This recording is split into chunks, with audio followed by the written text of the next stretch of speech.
कोई जरूरत नहीं पुलिस को मेरे दरवाजे पर बुलाने की। मगर बड़े भैया ये रवि, मैं अभी तक मरा नहीं हूं। घर की छोटी मोटी उलझने मैं खुद सुलझा सकता हूं। साहब जी ने डांटी है, अभी का भी डांटी है। अरे छोटी मालकिन के गहने चोरी हो गए और ये लोग हम पर शक कर रहे हैं। ये लोग सोच रहे हैं कि वो गहने हम कहीं बेचा है।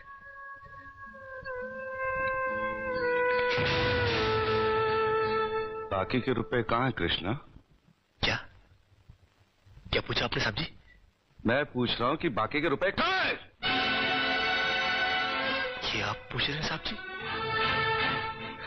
अपने कृष्णा से? देखो कृष्णा, गलती हर इंसान से होती है। तुम मुझे सही सही बता दो कि गहने तुमने कहां बेचे, मैं तुम्हें कुछ नहीं कहूंगा। अब कहने के लिए बाकी ही क्या है साहब जी? एक छोटा सा सवाल पूछ के आपने बहुत कुछ कह दिया है साहब जी। कृष्णा, बात को आगे मत बढ़ाओ। बात आगे बढ़ चुकी है साहब जी, बात आगे बढ़ चुकी है। अब तो आप पुलिस को ही बुलाइए। वो जब हमें कुत्ते की तरह मार मार के हमसे पूछेगी ना, अब तो हम तभी बताएंगे कि हम गहने कहां बेच कर आए साहब जी। मत कहो मुझे साहब जी। इसी साहब जी की इज्जत आज तुमने मिट्टी में मिला दी। क्या कुछ नहीं किया था मैंने तुम्हारे लिए, उसका मुझे तुमने ये बतला दिया। अरे भैया ये क्या? अरे हट जाओ ज्योति। जिस दिन मेरी फैक्ट्री जलकर राख हो गई थी और मैं बर्बाद हो गया था, मुझे उतना दुख नहीं हुआ था कृष्णा जितना आज हुआ जब तुमने इस घर में चोरी की है। साहब जी,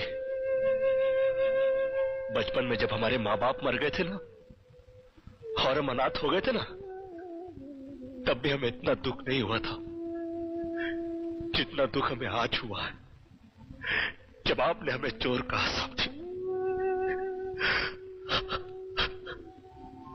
आपने हमें चोर कैसे कहा साहब जी? और ज्यादा सफाई देने की जरूरत नहीं है। दूर हो जा, मेरी नजरों से दूर हो जा। निकल जा इस घर से।